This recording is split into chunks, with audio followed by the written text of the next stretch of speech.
አባት መሆን ምንድነው? ዘር መተካት ወይስ ለቤት የሚያስፈልገውን ቁሳቁስና ገንዘብ ብቻ ማቅረብ? በማህበረሰባችን ውስጥ ብዙ ጊዜ የአባት ሚና የሚለካው በገንዘብ አቅርቦትና በስልጣን ነው። ነገር ግን አባትነት ከዚያ እጅግ የላቀ ስለንቦናዊና መንፈሳዊ ሚስጥር አለው። ዛሬ የምንመለከተው አባትነት ከዘመናዊ ስለንቦና እና ከመንፈሳዊ እይታዎች አንጻር ነው። ልጆች የእናንተ ንብረት አይደሉም። እነሱ በእናንተ በኩል ወደዚህ ምድር የመጡ እንግዶች እንጂ እናንተ የፈጠሯቸው ፍጡራን አይደሉም። ይህን ሐሳብ ወደ አባትነት ስንመልሰው አባት መሆን ማለት የአንድን አዲስ ነፍስ ጉዞ በኃላፊነትና በፍቅር የመጠበቅ ታላቅ መለኮታዊ አደራ ነው። በስነ ልቦናው ዓለም የአባት ሚና ለልጅ ማንነት መገንባት እጅግ ወሳኝ ነው። እናት ለልጅ ፍጹም ርህራሄን፣ ፍቅርና ደህንነትን ስትሰጥ፣ አባት ደግሞ ለልጅ ከውጭው ዓለም ጋር የሚላመድበትን የድፍረትና የነጻነት ተምሳሌት ነው። ልጆች ከአባታቸው የሚማሩት አርአያነት ወንድ ልጅ ወንድነትንና ለሴቶች የሚሰጠውን ክብር የሚማረው አባቱ እናቱን ከሚይዝበት መንገድ ነው። ሴት ልጅም ብትሆን በራሷ የመተማመንን አቅሟንና ለወደፊት የትዳር አጋሯን የምታደርገውን ምርጫ በአባቷ አያያዝ ላይ ይመሰረታል።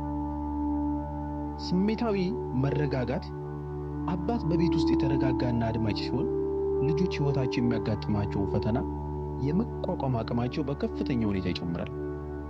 ነገር ግን ብዙ አባቶች ስራ በዝቶብኛል፣ ገንዘብ እየፈለኩ ነው በሚል ሰበብ ከልጆቻቸው ሕይወት ይርቃሉ።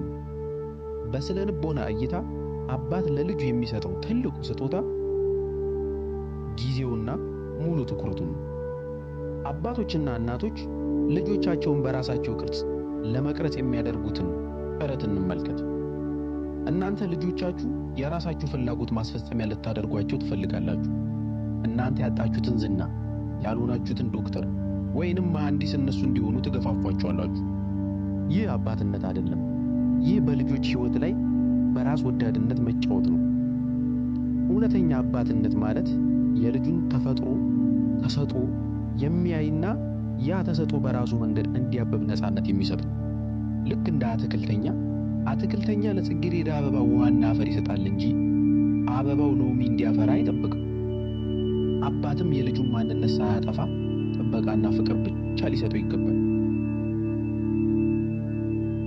አባትነት በስጋ መውለድ ብቻ አይደለም። በጉዲፈቻም ይሁን በሌላ መንገድ የአንድን ሕፃን ሕይወት በፍቅር የሚመራና የሚጠብቅ ሁሉ አባት ነው። አባትነት የሚለካው በሶስት ነገሮች ነው። አንደኛ፣ በመገኘት ከገንዘብ በላይ ከልጆች ጋር አብሮ መሆንና ማውራት፣ ነፃነት በመስጠት ልጆች የራሳቸውን ሕይወትና ምርጫ እንዲመርጡ መፍቀድ፣ በጥልቅ ፍቅር ያለምንም ቅድመ ሁኔታ ልጆችን መውደድ። በዚህም በምድር ላይ ያሉ አባቶች ሁሉ ሚዛናቸውን አስተካክለው በፍቅርና በጥበብ ልጆቻቸውን ቢመሩ ዓለማችን ከጥላቻና ከውጥረት የጸዳች ትሆን ነበር። ይህ ቪዲዮ ከተመቻችሁ ለምታደንቋቸው አባቶች ሁሉ ይህን ቪዲዮ ሼር አድርጉላችሁ። ላይክ እና ሰብስክራይብ ማድረጋችሁን አትርሱ። ሰላም።